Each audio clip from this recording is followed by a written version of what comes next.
Conference 2024 का उद्घाटन करेंगे।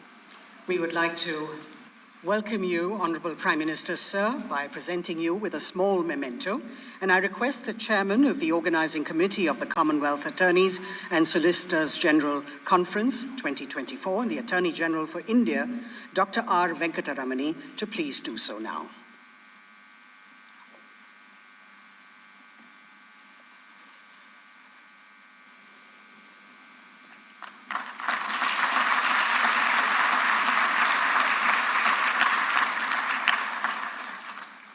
May I now request the Conference Chair and President of the Commonwealth Legal Education Association, Senior Professor at the Indian Law Institute, Professor Dr. S. Sivakumar, to please welcome our esteemed delegates and guests.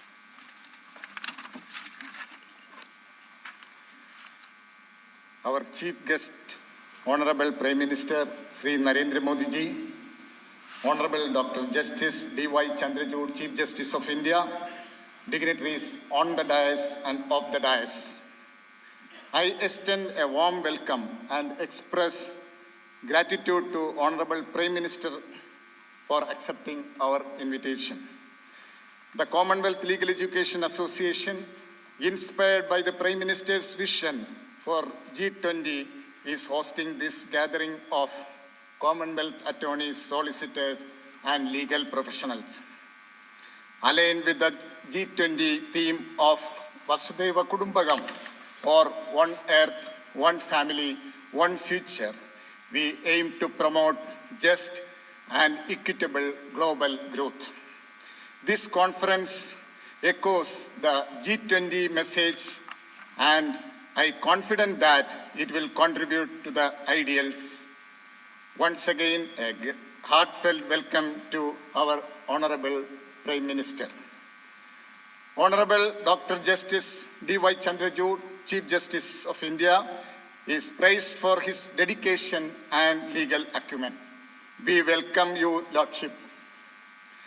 I extend warm welcome to our Chief Patron, Honorable Justice Suryakant, Judge, Supreme Court of India, Honorable Law Minister for Law and Justice, Sri Arjun Ram Meghwal, Dr. R. Venkataramani, Learned Attorney General, Mr. Tushar Mehta, Learned Solicitor General, in whose guidance we are organizing this event. We are honored to have attorneys and solicitors from diverse Commonwealth nations gathered at this flagship event.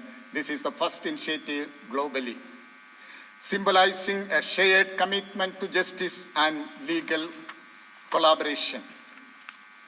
Let's learn, inspire change, and contribute collectively to the global justice advancement. Once again, welcome you all. Thank you.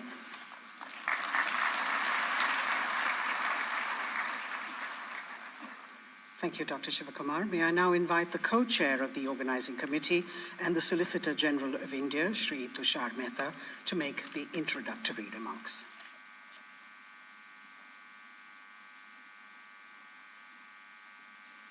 Good morning to every one of you. Respected Sri Narendra Modi ji, the Honorable Prime Minister of India, Dr. Justice D.Y. Chandrachud, Honorable Chief Justice of India, my Lord Justice Suryakant, Senior Judge, Supreme Court of India, the dignitaries on the dais, the Honorable Judges of the Supreme Court of India, the Chief Justices of High Courts, and other Honorable Judges, my colleague Attorney Generals and Solicitor Generals who have come all the way from Commonwealth countries, Advocate Generals of various states, dignitaries, ladies and gentlemen. On behalf of the Organizing Committee and on my behalf, I welcome all of you to one of its kind conferences which would specifically address the most relevant issue facing the world today, that is, cross-border challenges in justice administration. There are certain legal issues which no longer remain within the geographical bounds of one country or few countries and take a global shape. They transcend geographical borders, and therefore it is very difficult to deal with some of the offenses without cooperation amongst different countries. Friends, under the visionary leadership of our beloved Prime Minister, Shri Modi ji, our country has become one of the fastest growing economy in the world and will soon become one of the first three major economic powers under the visionary leadership of our Honorable Prime Minister. With the development on the economic front and all other fronts taking place simultaneously, the legal challenges have also increased manifold. The subject of this conference cannot therefore be more apt and more relevant. We shall have to consider jointly our respective legal frameworks and justice delivery administration so as to ensure that cross-border challenges in justice delivery system is addressed while keeping in tune with our respective constitutional goals and limitations. India is a signatory of Vienna Convention, the Palermo Convention, and all other conventions, and is also a member of Financial Action Task Force. India is committed to deal with several global legal challenges for which we shall have to have mutual legal assistance and sufficient legislative framework so that we can tackle and deal with certain global challenges together. Friends, India is a land of opportunities and all of you are here to see that for yourself. Let the emerging India's economic scenario be the guiding light of today's discussion and brainstorming. I welcome you all. Thank you very much.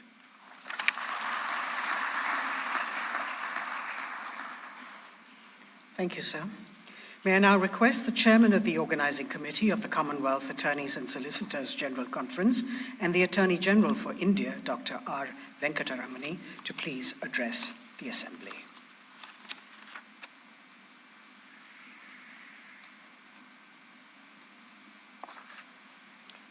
Honorable the Prime Minister Sri Narendra Modi ji, Honorable the Chief Justice of India, Honorable Justice Surya Khan, Honorable Minister for Law and Justice, my dear colleague Tushar Mehta, Learned Solicitor General, the wonderful congregation of judges of Supreme Court and High Courts, academicians, heads of law schools and institutions, the youthful array of students from across the country. On your behalf, let me welcome our loving guests from abroad, including honorable judges from Australia, Bangladesh, Malaysia, Singapore, and Sri Lanka, who have traveled long distances to be with us for the next 3 days. The chilly winter has been made warm by the light, bright presence of each one of you.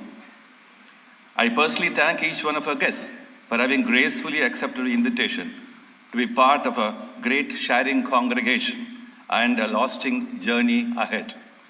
I thank the Honorable Prime Minister for being with us today in the midst of his endless queues of schedules. His continuous engagement in the quest for enhancement of justice administration will always be with us. I sincerely thank the warm and vibrant presence of the Honorable Chief Justice of India, who has only one commitment in life, and that is the task of doing complete justice to administration of justice. Indian worldview has always been inclusive. Endeavors like today's conference are to continue on the same voyage of inclusiveness and celebrating diversity. Justice needs and demands of people of all nations are changing. We are moving into a world of sharing as against a world of control and hegemony. We now read, write, talk, and debate about enriching a free world where all peoples will carry liberty and rule of law in their hearts and democracy and peace in their sleeves. From a world drowned in dividing ideological clashes, we have moved towards a meltdown of ideologies. We are called upon to design and devise ideas and measures to unflinchingly stand by equal regard for all, transcending the fence of religion, faith, and other dividing identities. All these demand that we constantly refashion our democratic institutions, our governance institutions, and our judicial institutions. All these demand that we are always on the vigil against the emergence of newer forms of hegemony and control by any country or by any people or even by economic forces. Colonialism has both enslaved and also planted ideas of freedom and transplantation of legal systems.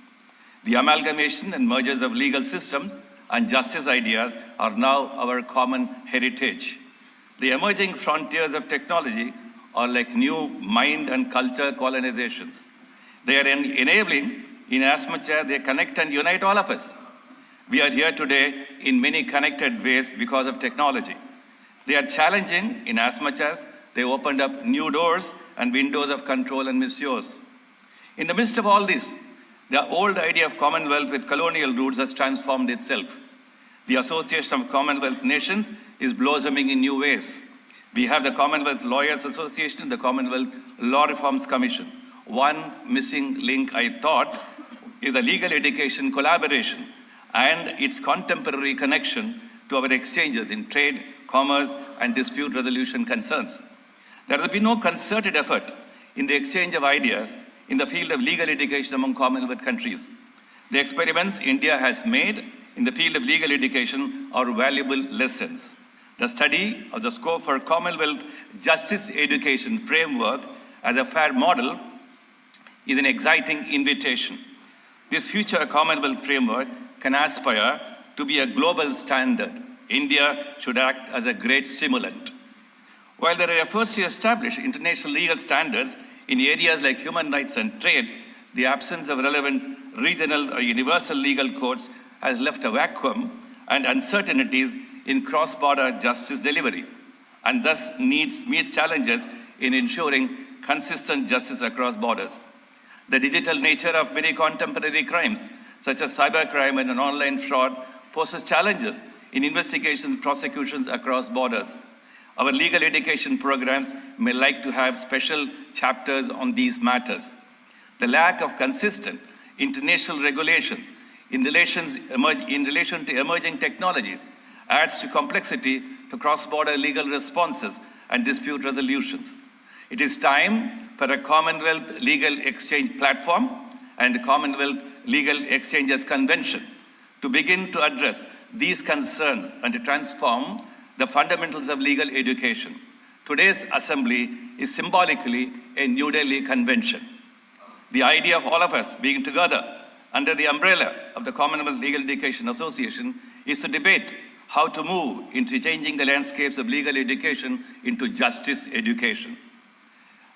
Addressing the justice needs of different sections of our communities, addressing the needs of cross-border justice and legal exchanges on an equal regard basis. We need to create and sustain important platforms for such exchanges. This beginning today is a humble hope for enduring relationships and connections. At the bottom of it all is the bondage of our cultures and values, distinct and special, but universal. I welcome each one of you once again.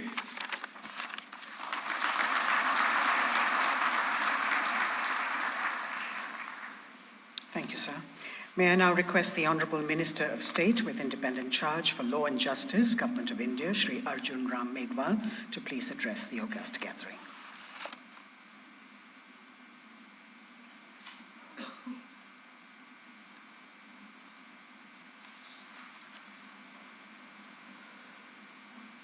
Today, on this occasion, sitting on the dais, the most popular leader of the world, Yug Naik, Honorable Prime Minister of India, Shri Narendra Modi ji, Honorable Chief Justice of India, Justice Dr. D.Y. Chandrachud Sahab, Honorable Justice Surya Kant ji, Judge Supreme Court of India, and Chief Patron of CLEA, Attorney General of India, Dr. R. Venkataraman ji, Solicitor General of India, Sri Tushar Mehta ji, President CLEA and Senior Professor, Indian Law Institute, Professor S. Shiv Kumar ji, Honorable former and present Judges of the Supreme Court, Chief Justice of the different High Court, Attorneys and Solicitor General from the Commonwealth countries, Advocate Generals of all states, other distinguished luminaries, scholars, students, friends from media, and ladies and gentlemen, a very good morning to all of you. It is an honor for me to address this distinguished gathering of the Commonwealth Attorney and Solicitor General Conference 2024 on cross-border challenges in justice delivery with the motto of From Vision to Action, shaping the future of legal education and justice delivery in the Commonwealth nations. I extend my sincere appreciations to the Commonwealth Legal Education Associations for partnering in organizing this significant conference. India is a mother of democracy and the largest member states of the Commonwealth, having nearly 60% population of the association, proudly welcomes all the valued dignitaries to this prestigious conference. This conference is a momentum to reflect upon the evolved role of attorneys and solicitor generals in the larger arena of good governance, architecture, and their purposeful role in the upcoming future. The timelines for institutionalizations of the post of Attorney General and Solicitor Generals may vary among the member states of the Commonwealth, but the historically perspective gives us valuable insights into the advisory role of this fraternity. Their invaluable suggestions and wisdom have helped to simplify the sophistications leading to better decision making to facilitate rule of law for the leaders at the helm of affairs. In India also, the wisdom of the founding fathers of the constitutions has designated the Attorney General as a constitutional post. He is the highest law officer and chief legal advisor in the country. Once Babasaheb Dr. B.R. Ambedkar said, "I am firm enough to say civilization cannot exist without advocate. Law is very foundation of civilization." I would like to add that being at the intersection of the diverse legal, political, constitutional functions, the attorneys and solicitors general are responsible stakeholders of the governance paradigms. Their single opinion has dramatic potential to bring effectiveness and purpose to national and international affairs. Today, in the technologically connected world, we are living in a global village. The global challenges of the day require global solutions through the coordinated efforts of all stakeholders. I am happy to note that this conference is addressing diverse yet interrelated ranges of issues that include the judiciary and justice system, legal education, and global legal challenges. Technology has emerged as a big enabler for digitally empowering society. India has showcased testimony to it as it has marched ahead with the commencement of a citizen-centering, technology-driven modern legal system. Telelaw, Nyaya Setu, Phase 3 of E-Court project are transforming the judiciary by setting up digital, paperless, and smart courts. It has emerged as a global leader by conducting over 3 crore judicial proceedings through video conferencing. The nation has leapt forward to becoming Viksit Bharat by 2047. The Ministry of Law and Justice is religiously aiming to achieve justice for all through the speedy, affordable, and technology-enabled citizen-centering doorstep justice delivery system. I feel that the outcome of this conference will not merely help to address the cross-border challenges in justice delivery, but also facilitate to rooting out the menace of climate change, global warming, terrorism, drug and human trafficking, cyber crimes, and extremism, among others. The course correction in the justice delivery system has resonance in every space of human life. The whole world has sensed and fragrance of time-tested cultural values of Vasudev Kutumbakam, resonated during the successful G20 presidency hosted by India based on the theme of One Earth, One Family and One Future. In conclusion, I would say that the dialogue, diplomacy and aligned collective action are ways forward for amicably resolving the challenges and facilitating a better world for the upcoming generations. I am hopeful that this conference will become an instrument to take collective action by qualitatively shaping our dialogues and nurturing the diplomacy to build a just society, promoting peace, prosperity and welfare of entire humanity. Jai Bharat.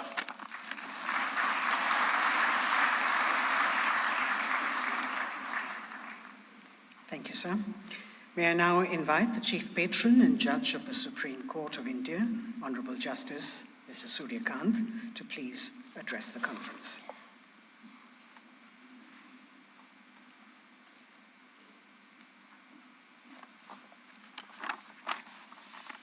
Honorable Prime Minister of India, Shri Narendra Modi ji, Honorable Chief Justice of India, Dr. Justice D.Y. Chandrachud, my esteemed brother and sister judges from the Supreme Court of India, Honorable Minister of Law and Justice Shri Arjun Ram Meghwal ji, Learned Attorney General for India Dr. R. Venkatramani, Learned Solicitor General of India Mr. Tushar Mehta, Honorable judges from the Federal Court of Malaysia, Federal Court of Australia, Supreme Court of Bangladesh, Supreme Court of Sri Lanka, Chief Justices and judges from different high courts, Learned Attorney Generals, Solicitor General and law officers from various Commonwealth jurisdictions, Professor Dr. S. Shiva Kumar, President, Commonwealth Legal Education Association, senior advocates and members of the Supreme Court Bar Association, learned vice chancellors, juries, academicians, delegates, representatives, distinguished guests, advocate generals and other law officers of the state governments, and my dear law students. It's my proud privilege to welcome all the esteemed dignitaries gathered here today for gracing the Commonwealth Attorneys and Solicitor General Conference 2024.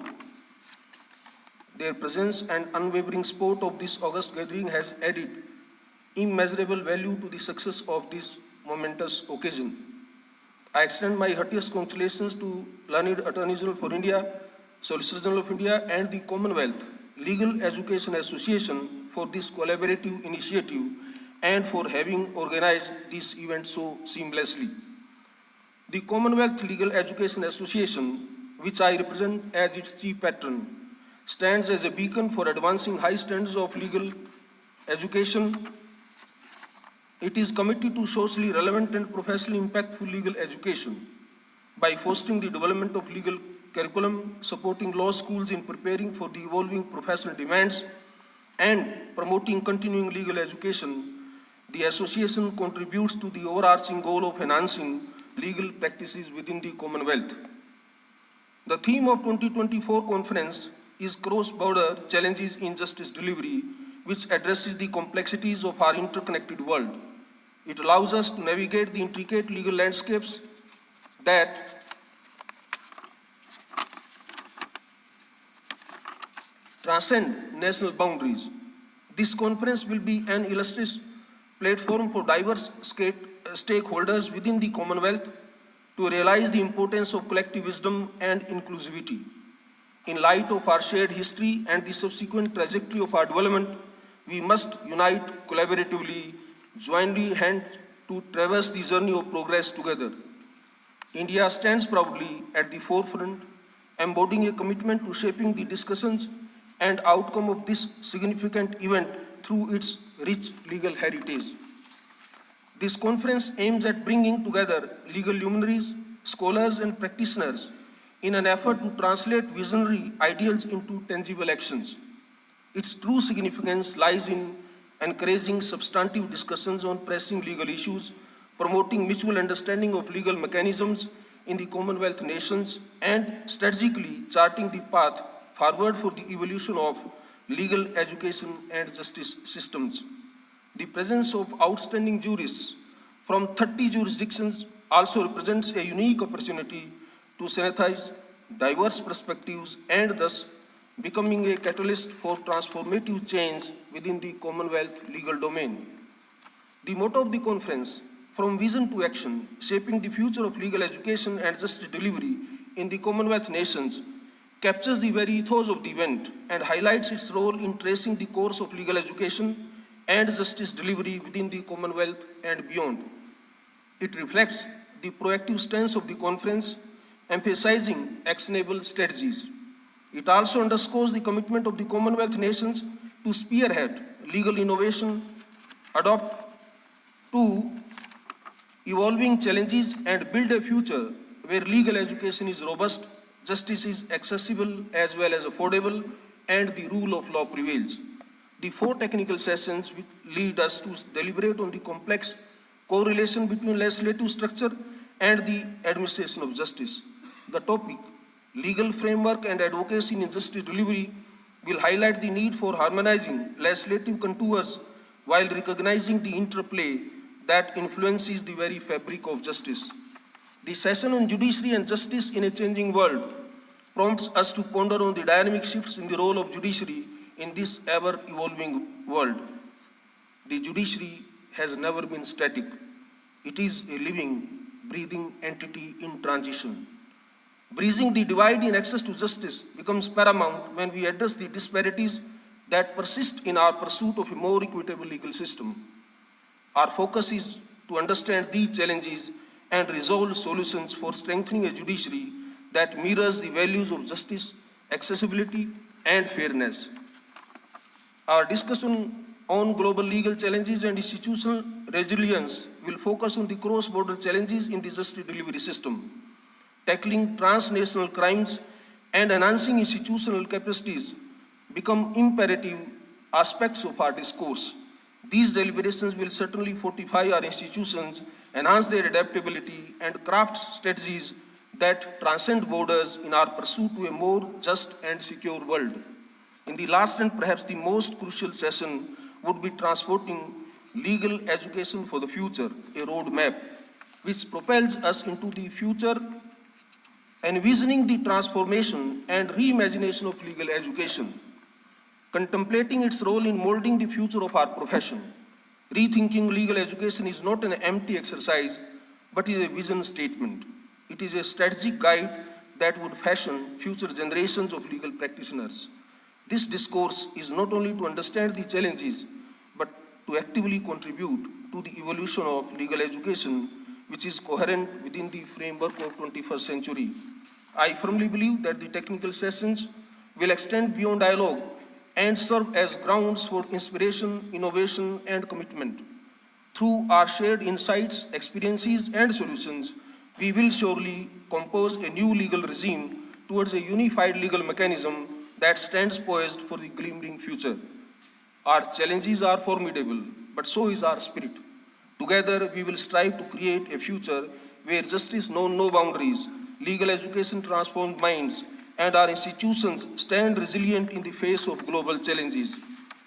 Let our discussion be insightful, collaborations fruitful, and our collective journey lead the way for an equitable and effective global justice system.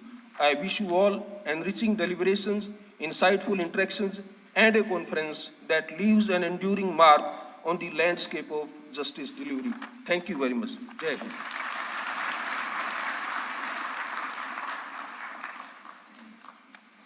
Thank you, sir. May I now request the Chief Justice of India, Honorable Justice Dr. D.Y. Chandrachud, to please address the conference.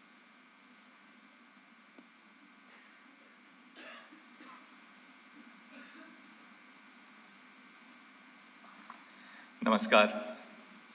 Honorable Prime Minister Shri Narendra Modi ji, Union Minister for Law and Justice, Shri Arjun Ram Meghwal, my very distinguished colleague, Justice Suryakant, the Attorney General, Shri Venkatramani, the Solicitor General, Shri Tushar Mehta, Dr. Shivakumar, President CLEA, Attorneys General, Solicitors General from the Commonwealth countries, visiting judges, Vice Chancellors, professors from law schools and students. I extend my sincere gratitude to the Office of the Attorneys General and Solicitors General of India, the Union Ministry of Law and Justice, and the Commonwealth Legal Education Association for organizing this conference of immense promise and relevance. As we convene here today and interact with persons of the legal fraternity from across various countries, particularly from the global south, we see numerous similarities and differences. But we are all bound together by a shared commitment to the pursuit of justice.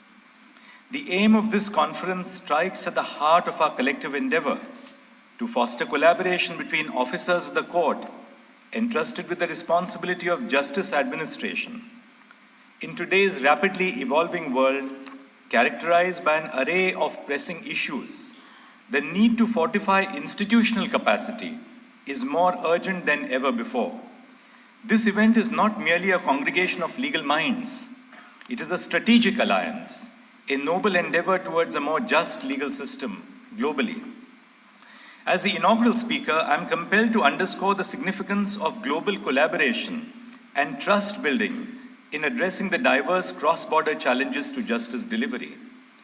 The Sustainable Development Goals serve as a universal call to action to end poverty, protect the planet, and ensure prosperity for all.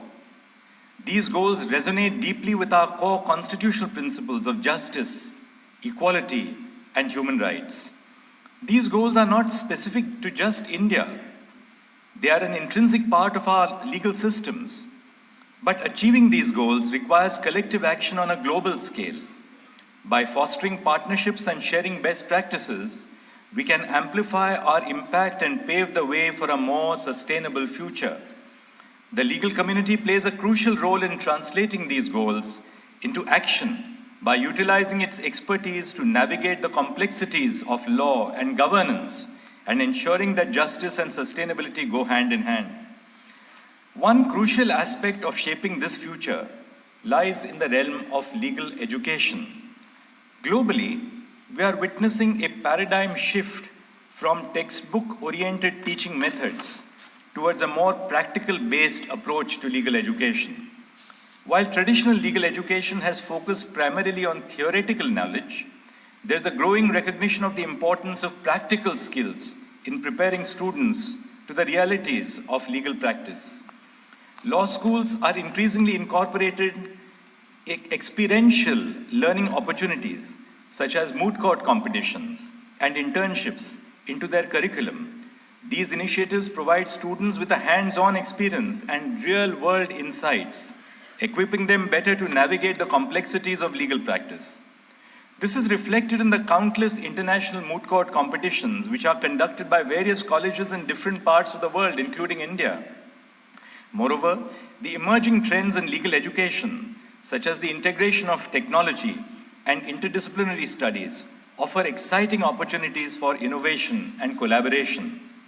However, as we strive to modernize legal education, we must also confront the question of equitable access to legal education.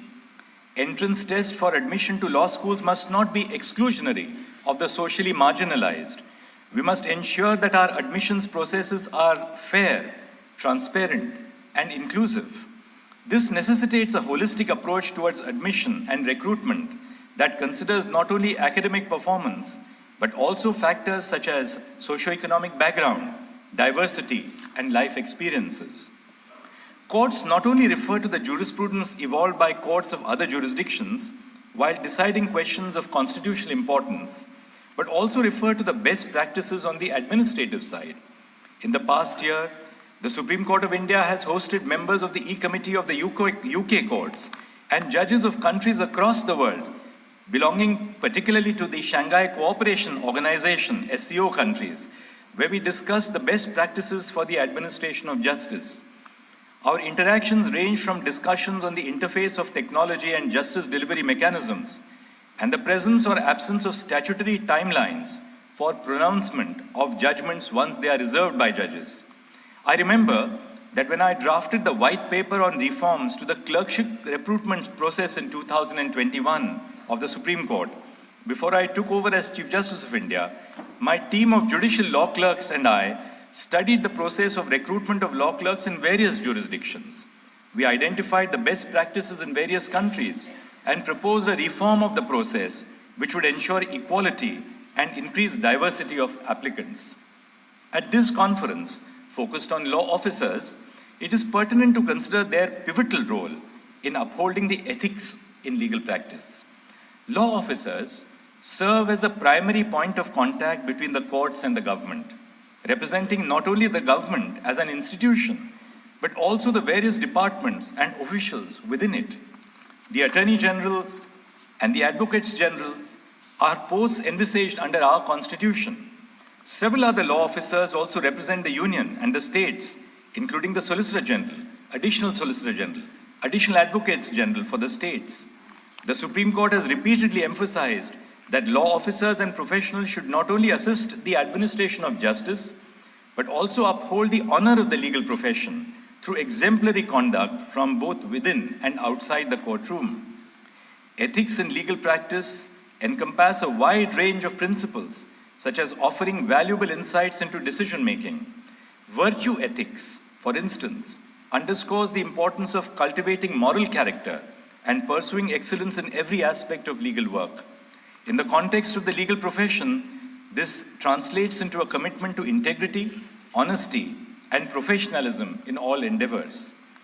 A crucial aspect of executive accountability rests on the ethical conduct and responsibility of law officers, who function not only as representatives of the government, but also as officers of the court.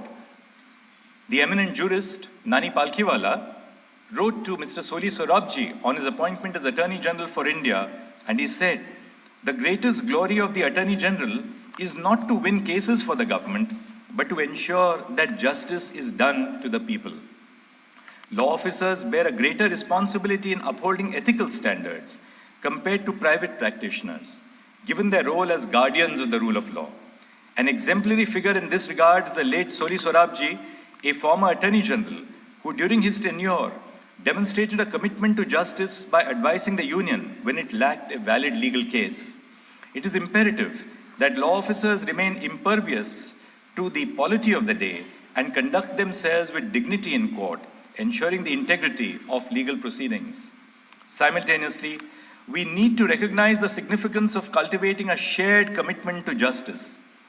Recent initiatives of the Supreme Court of India, such as the implementation of a standard operating procedure, SOP, guiding courts in summoning government officials, underscores the laying down of guidelines in this regard.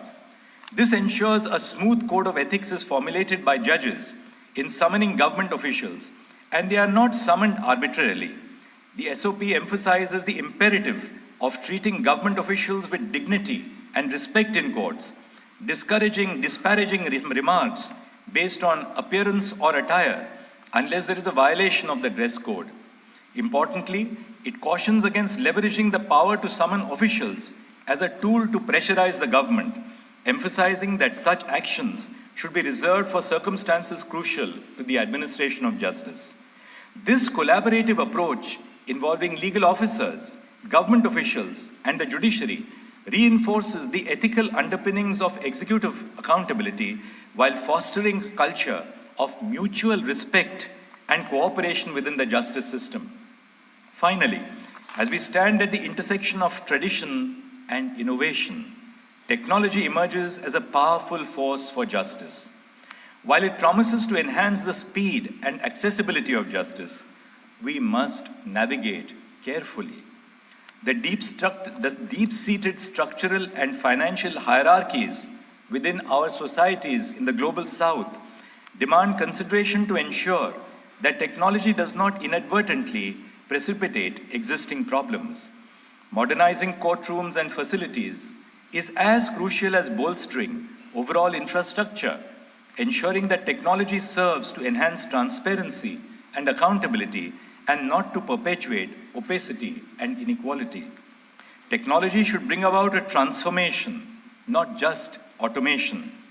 Dr. B.R. Ambedkar, the architect of the Indian Constitution's insight that law and order are the medicine of the body politic, and when the body politic gets sick, medicine must be administered. This underscores the importance of thoughtful administration, especially when introducing technological innovations in the legal system. The eCourts project, for instance, aims to leverage technology to improve access to justice for all citizens.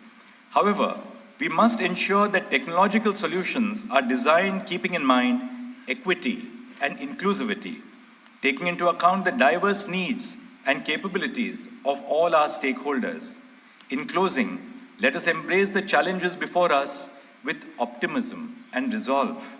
Together, we can forge a future where justice knows no bounds and where the rule of law reigns supreme. Thank you. Namaskar.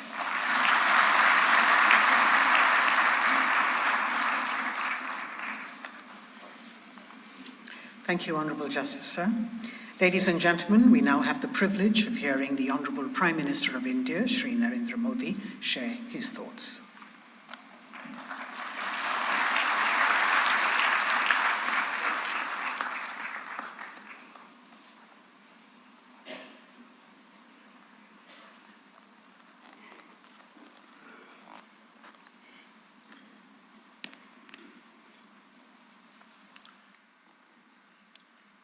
Distinguished legal luminaries, guests from various nations across the world, and members of the esteemed audience, my greetings to all of you.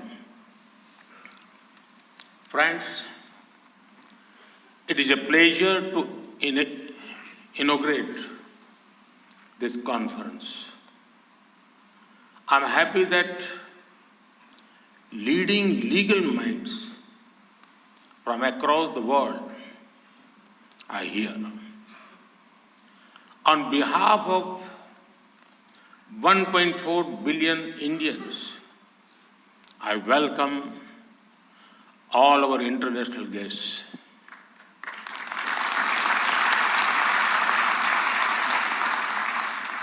I urge you all to experience incredible India to the fullest.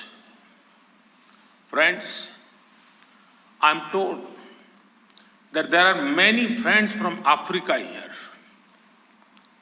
India has a special relationship with the African Union. We are proud that the African Union became a part of the G20 during India's presidency. This will go a long way in addressing the aspirations of the people of Africa. Friends, in the last few months, I have interacted with the legal fraternity on many occasions. A few days ago, I was at the celebration of 75 years of the Supreme Court of India. Last September, in this very location, I came to the International Lawyers Conference. Such interactions help us appreciate the work of our justice system. These are also opportunities to resolve for better and faster justice delivery. Friends, justice has been given great importance in Indian thoughts. Ancient Indian thinkers said, Nyaya Moolam Swarajyam Syat. It means justice is at the root of independent self-governance. Without justice, even the existence of a nation is not possible. Friends, the theme of this conference is cross-border challenges in justice delivery. In a highly connected, rapidly changing world, this is a very relevant topic. Sometimes, ensuring justice in one country requires working with other countries.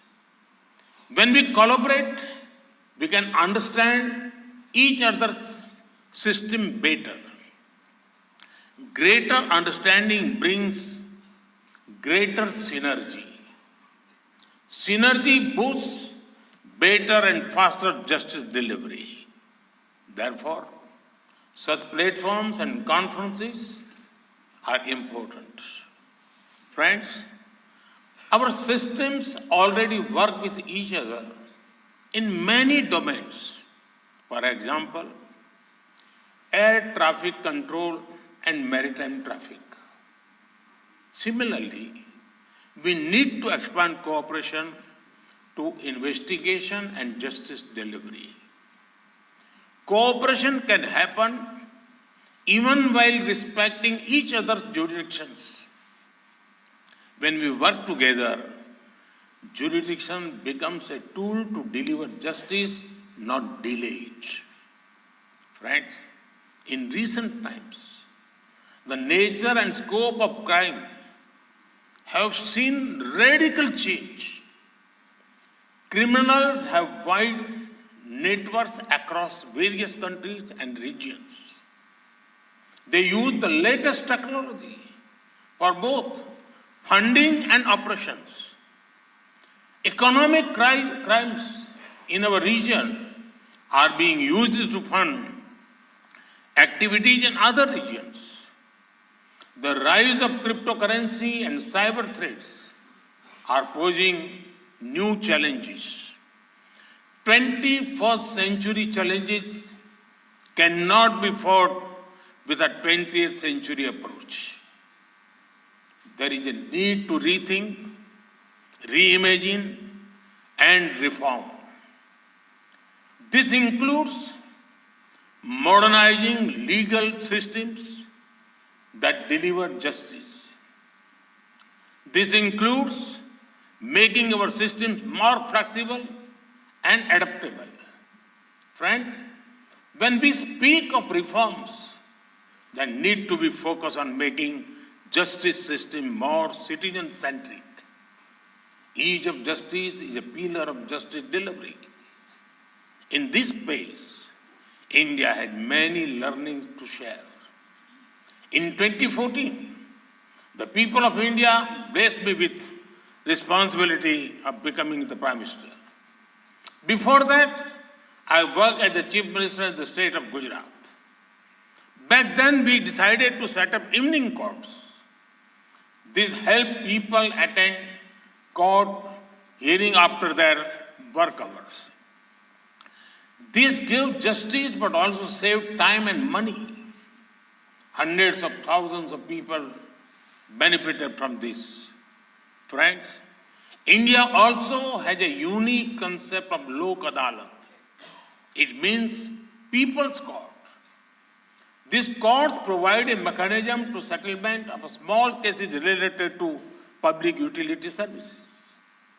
This is a pre-litigation process. Such courts have resolved thousands of cases and ensured easy justice delivery. Discussions on such initiatives could be of a great value across the world. Friends, legal education is a key instrument in boosting justice delivery. Education is where both passion and professional competence are introduced to young minds. Worldwide, there is a discussion on how to bring more women into every domain. The first step to do so is to make each domain inclusive at the educational level. When the numbers of women in law schools increases, the numbers of women in the legal profession will also increase. Participants in this conference can exchange ideas on how more women can be brought into legal education. Friends, the world needs young legal minds who have diverse exposure. Legal education also needs to adapt to changing times and technologies. Our focus on understanding the latest trends in crime, investigation, and evidence will be helpful. Friend, there is a need to help young legal professionals with greater international exposure. Our finest law universities can strengthen exchange programs between countries. For example, India had perceived the world's only university dedicated to forensic science. Students, law faculty, and even judges from various countries can be helped to explore short courses here. Further, there are many international institutions related to justice delivery. Developing countries can work together to get greater representation in them. Our students can also be helped to find internship at such institutions. This will enable our legal system to learn from international best practices. Friends, India inherited a legal system from colonial times, but in the last few years, we made a number of reforms to it. For example, India had done away with thousands of obsolete laws for colonial times. Some of these laws had the potential to become tools of harassment of people. This has boosted ease of living and ease of doing business. India is also modernizing laws to reflect the present realities. Now, the 3 new legislations have replaced more than 100-year-old colonial criminal laws. Earlier, the focus was on punishment and penal aspects. Now, the focus is on encouraging justice. Therefore, citizens have a sense of assurance rather than fear. Friends, technology can also have a positive impact on justice system. In the last few years, India has used drones to map places and provide clear property cards to rural people. Disputes reduce, the possibility of litigation reduces, and the justice system load decreases, making it more efficient. Digitization has also helped many courts in India take proceedings online.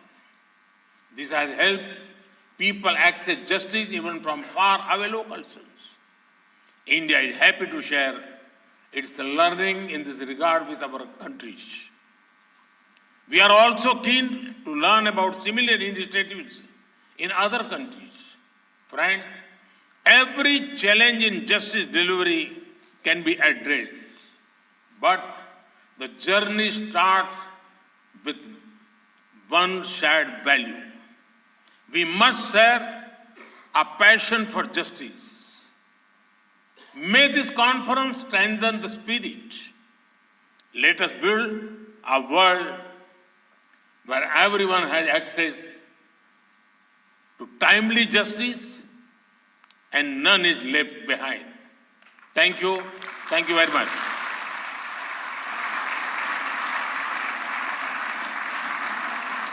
Thank you, Mr. Prime Minister, sir. Your words will be cherished for a long time. Ladies and gentlemen, we've come to the close of the inaugural session. Kindly remain in your places until the Prime Minister and other guests have left the dais.